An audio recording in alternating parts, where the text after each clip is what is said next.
Hey, what's going on, guys? Kalamazi here, and today we're going to be taking a look at one of the final builds that I'm interested in testing in BFA Mythic Plus. This is a build that I wanted to try for this run, and the main difference between this build and the build we saw on the last Mythic Plus video based on Affliction is that we're running a pretty different setup here, with Riot and Agony, Sow the Seeds, and Creeping Death instead of Absolute Corruption, Phantom Singularity, and Soul Conduit. In the previous run we chose to run Absolute Corruption as I felt with our low haste levels it would be too time consuming juggling both dots on fortified targets while also attempting to cast Unstable Affliction or Seed of Corruption. Having Absolute Corruption provided a good bit more time to cast UAs on priority targets or spam Seed of Corruption as well. I did want to wait for a Fortified week as well before testing this and other Affliction builds, but I felt our boss damage was strong when taking the results from the last few runs into account, but wanted to see how Riot stacked up against Absolute Corruption on longer trash encounters, and also to see how difficult it is to maintain multiple dots on fortified targets. I should also mention that the BFA pre-patch has now been confirmed for the 17th, which means you most likely have only 1 week or 2 left of beta access until it's brought down, if Blizzard follows suit with previous expansions. I also believe that basically cements the current state of specs and classes heading into the pre-patch, both talent-wise and damage-wise. Now if you guys want to see the damage report from this run, I'll have a link to the logs in the description below. I'm also going to place timestamps in the description as well if you just want to skip right to the boss encounters and forego the trash.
As mentioned, our single target boss damage is very strong. I feel as Affliction and Mythic Plus using either of the builds. The fact that we can cast both Agony and Corruption into 4 or 5 unstable Afflictions and then summon our Dark Lair leads to some pretty high sustained damage openers. My claws will find your heart.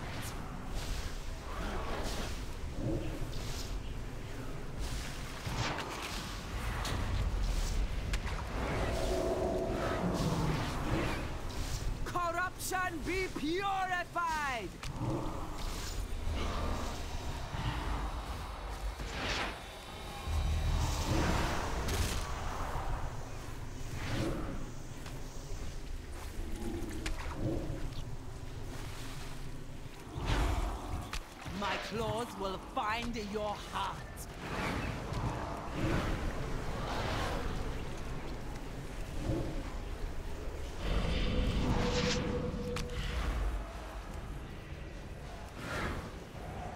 Corruption be purified!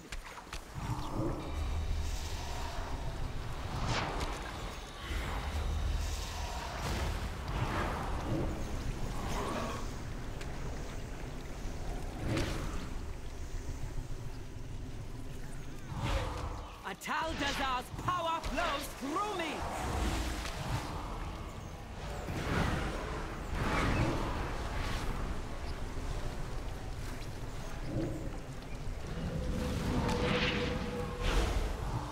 You do not belong here! The wounds must be cleansed. We finished the fight just under 10k DPS, followed by the Unholy Death Knight at 9.5 and the Destruction Warlock at 8,000. The breakdown shows Unstable Affliction as the main source of damage, followed by Grimoire of Sacrifice, Agony, Corruption, and then Drain Soul. You might also notice Dark Layer's damage near the bottom here, but this does not account for the extended duration it adds to our active dots when summoned, so the effect is much more powerful than it seems.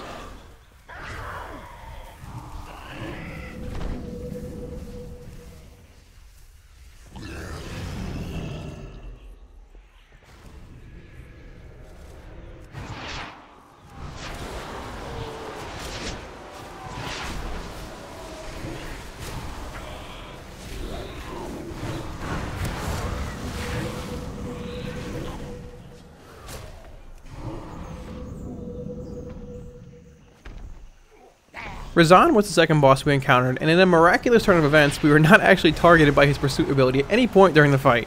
Demonic Gateway is great here when a group member is targeted by his pursuit ability, and if you have the Demonic Circle talent chosen, you can place it behind one of the walls, making it very easy to teleport behind just before his AoE cast is complete.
We finished the encounter right at 9.1k DPS, followed then by the Destruction Warlock at 7.5k and the Unholy DK at 7.1.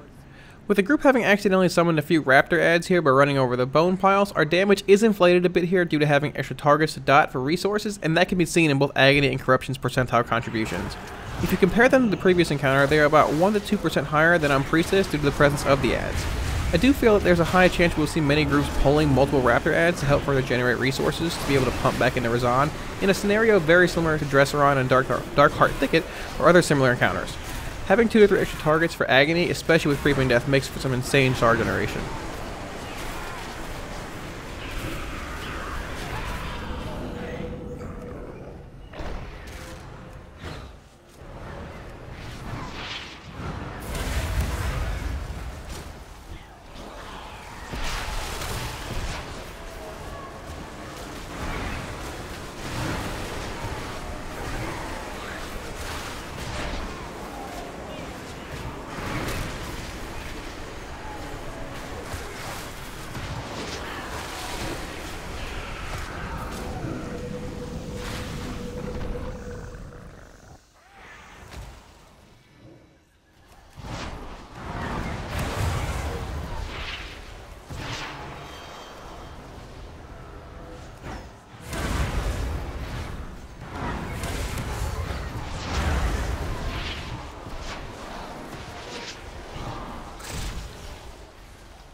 The Volkall encounter is a two-phase fight where in phase 1 all 3 totems need to die within a few seconds of each other or they reset to full health. Once all 3 are dead, Volkall begins to take damage and then it becomes a single target fight with a good bit of movement. While he effectively takes 0 damage while the totems are active, it's very important to still apply Agony to Volkall on pull and maintain it so that when phase 2 begins, it's at either 10 or 15 stacks depending on what your talent build is.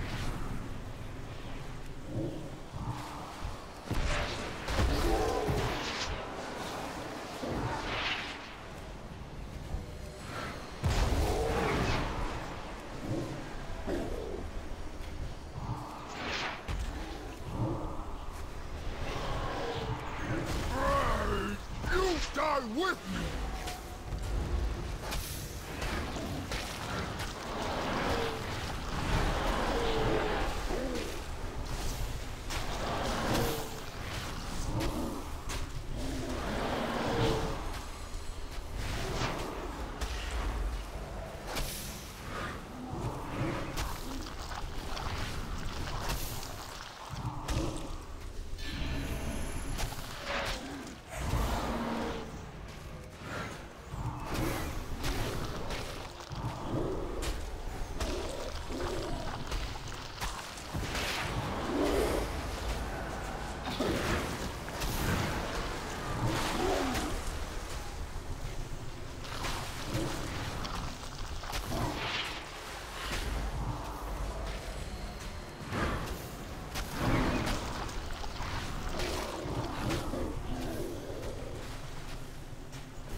We finished in first right at 9.3k DPS, followed then by the Destruction Warlock and the Unholy DK in third. Damage wise we see that Agony had a much higher impact here than on previous encounters, and we can attribute this to both the heavy movement on the fight as well as the 3 totems in phase 1 that are able to keep our dots spread on and maintain throughout the phase. As mentioned, keeping Agony rolling on Volkall over the course of the encounter is very important here for his phase 2 transition.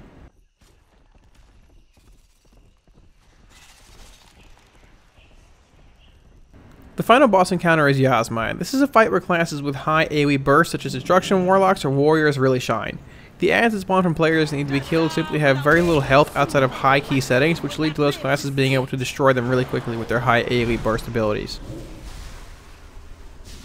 Let your soul be shattered.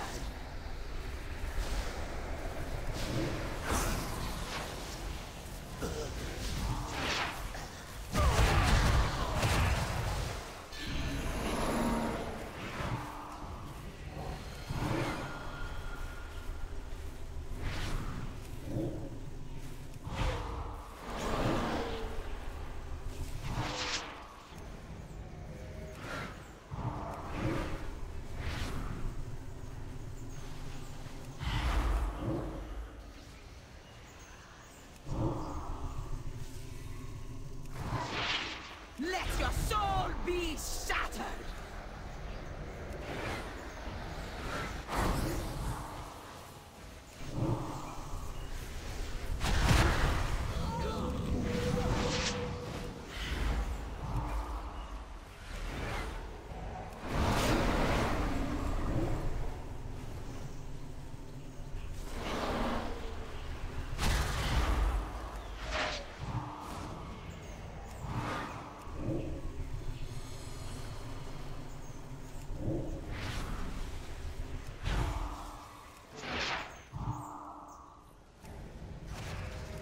I will tear your soul apart!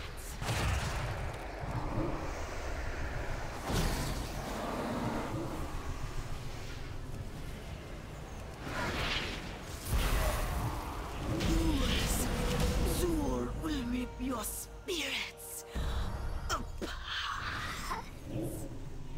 The Destruction Warlock finished first at 8.7k, followed by us at 8.3k, and then the Unholy DK in third at 8.3k as well. With the Destruction Warlock being able to save Cataclysm for mostly each set of adds, and the DK being able to do a bit of quick AoE as well, I figured we would be in third here with it pretty much being a single target encounter for us. The breakdown is pretty much what you would expect from a single target encounter, with Unstable Affliction being first, followed by Grimoire Sacrifice, Agony, Corruption, and then Drain Soul. If you notice, there's not any Seed of Corruption damage here, and that's due to the fact that the adds just simply die far too fast to even get a cast off. The overall damage for the run has the Unholy DK in first, followed by the Destruction Warlock, Protection Warrior, and then us in fourth. I will say that there's about a 3-minute time frame where we had to run back to our corpse twice while the group continued on with trash, but even with that being the case, our trash damage is pretty low. Contribution wise, we see that Agony is our main source of damage, followed by Corruption, Seed of Corruption, and then Grimoire of Sacrifice. One of the differences that I noticed very early on was that maintaining both Agony and Corruption on fortified targets with Creeping Death and our lower haste level / longer GCD was a pretty big chore. While it is sustainable, it leaves you very little room to cast anything outside of a single Unstable Affliction or Seed of Corruption before you're tasked with having to reapply your Agonies again before they drop. At times my Agonies did drop as well, and the damage loss is pretty noticeable. While I do think that the build is strong, I do feel we simply need higher levels of haste to fully gain the most from it. I do feel, however, that an absolute Corruption Creeping Death build could be very strong and competitive, so that will most likely be the last build we test for Affliction talent-wise before heading into battle for Azeroth. Not having to reapply Corruption every 10 or so seconds, while also having the 15% damage increase Absolute Corruption brings, in conjunction with the increased tick rate, seems very powerful. Also, the reduced duration of Agony with Creeping Death becomes much more manageable and will lead to better shard generation, which is always great. Thanks so much for watching, guys. With Destruction mostly being done, I'm excited to give this last Affliction build we just spoke about a run through Mythic Plus before the beta goes down. We are most likely to be in the last week or two of beta as well, with the pre-patch date now being confirmed as the 17th, so if there are certain things you're interested in or want to see tested, be sure to let me know in the comments below before beta goes down. If you guys want to see more WoW and BFA content, remember to smash those like, share, and subscribe buttons as your support really helps. Thanks so much, guys, and I'll see y'all next week in Battle for Azeroth. Peace.